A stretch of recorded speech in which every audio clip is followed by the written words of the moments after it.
안녕하세요.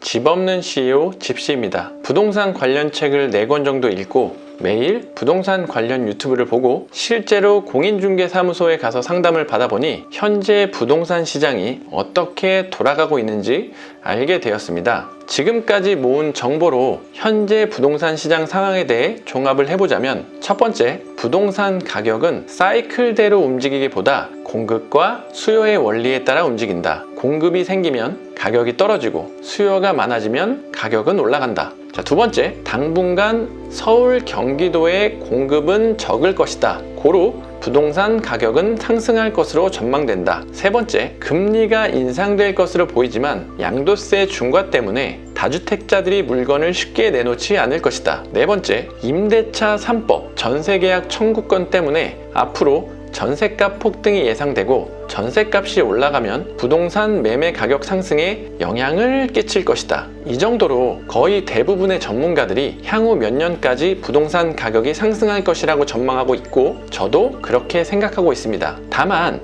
여기서 하락 요인이 있다고 하면, 첫 번째로 미국도 현재 집값 상승률이 역대급이라고 하는데요. 미 연준에서 기준금리 인상 전에 주택담보대출 금리를 인상할 수도 있다는 뉴스가 나왔다는 점, 미국이 올리면 우리도 분명히 영향을 받겠죠. 그리고 두 번째, 실제 지금 부동산 시장 가격이 상승되는 것을 보면은 호가만 올라가고 있고 실거래는 되지 않는다는 점, 이것은 공급이 적은 것은 분명히 맞지만 지금 부동산 가격이 너무 비싸져서 수요도 적어지고 있다는 점, 이 정도가 가격이 하락할 수도 있는 요인인 것 같습니다. 그러면서 전문가들이 항상 하는 말이 있죠. 부동산 투자에 위험한 점이 있다면 아무 투자도 안 하고 있는 지금이 가장 위험하다라고 말을 합니다. 그래서 투자를 하긴 해야겠는데 도대체 어떤 투자를 해야 될까 제가 너무 고민이 되어서 지금 현 시점에 부동산 초보인 저는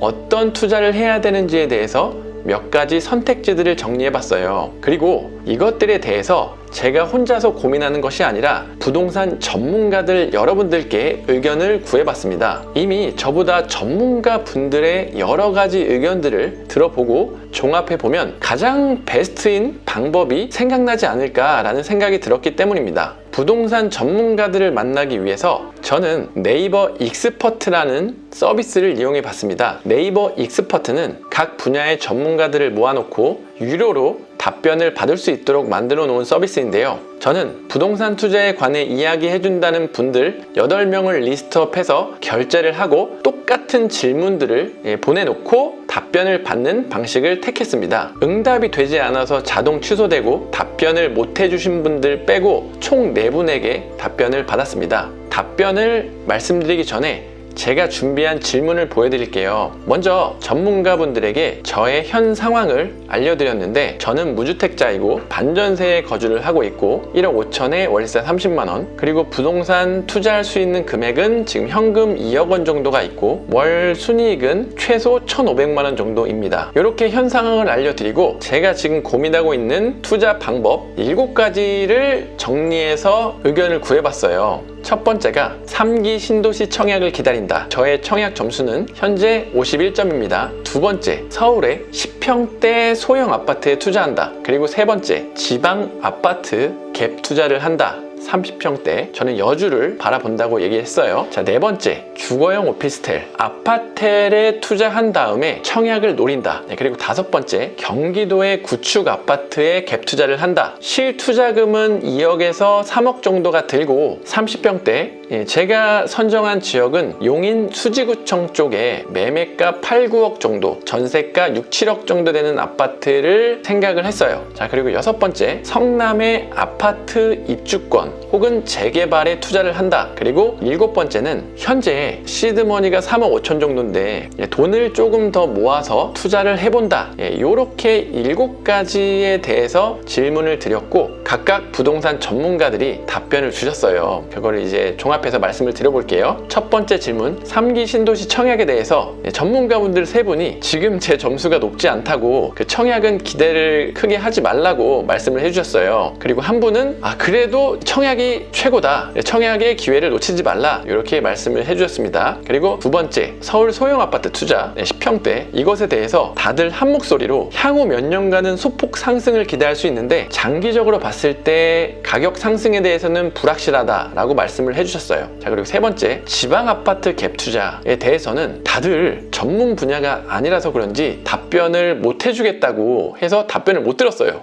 자, 그리고 네 번째, 주거용 오피스텔, 아파텔 투자 후에 청약을 노린다. 오피스텔은 구매를 해도 청약에는 문제가 없다고 하네요. 많은 세 분 전문가분들이 오피스텔 투자는 부정적이라고 말씀하셨는데, 그 중에 한 분, 젊은 부동산 전문가께서는 주거용으로 오피스텔이 좋아 보인다고 하면서 제주도에 7억짜리 오피스텔 분양 정보를 주셨어요. 그래서 이제 그분 이력을 보니까 오피스텔을 전문으로 중개해 주시는 분이더라고요. 그래서 이 정보가 크게 신뢰는 안 갔습니다. 자, 그리고 다섯 번째, 경기도 구축 아파트 갭 투자, 이거에 대해서는 수지 쪽이면 실수요가 보장되는 곳이기 때문에 투자하는 것도 괜찮다고 말씀하셨는데, 갭 투자의 금액이 1억, 2억은 넘지 않는 것이 좋을 것 같다고 조언을 해주셨어요. 그 이유가 현재 상황이 불확실한데 막 2억, 3억 대출을 받게 되면은 그걸 감당하기 힘들 상황이 올 수도 있으니까 갭 투자의 금액이 1억, 2억은 넘으면 안 된다, 이렇게 조언을 해주셨습니다. 그리고 아파트 입주권 재개발에 대해서는 투자되는 현금 비중이 너무 크니까 제가 지금 할 수가 없더라고요. 성남의 은행주공 아파트 같은 경우 8억 정도는 현금이 있어야지 그걸 투자할 수 있더라고요. 저는 몰랐습니다. 공부를 하니까 알게 되었죠. 자, 그리고 일곱 번째, 돈을 조금 더 모아서 그때 투자를 한다. 이 부분에 대해서 한 전문가분이 답변을 주셨는데, 부동산 투자는 바로 하는 게 맞긴 하다. 다만 돈이 부족할 때는, 그러니까 월 수입이 적을 때는 작은 거라도 바로 사서 이리저리 시간을 투자하며 불리는 방법을 추천하는데, 현재 제 상황은 월 수입이 그래도 직장을 다니시는 분들보다 조금 많잖아요. 자영업을 하기 때문에 이런 상황에서는 조금 더 돈을 모아서 투자를 해보는 것도 좋다, 이렇게 말씀을 해주셨어요. 지금은 이제 가격이 낮은 조금 좋은 입지가 아닌 곳에 투자를 해야 되는 상황인데, 그렇게 하지 말고, 그렇게 하면 시간과 자원이 되게 많이 부동산 쪽으로 낭비되니까 지금 하는 사업을 조금 더 키워서 그쪽에 집중해서 돈을 모은 다음에 그 다음에 입지가 좋은 곳에 투자를 하라, 이렇게 조언을 해주셨는데 너무 감사했습니다. 이렇게 1번부터 7번까지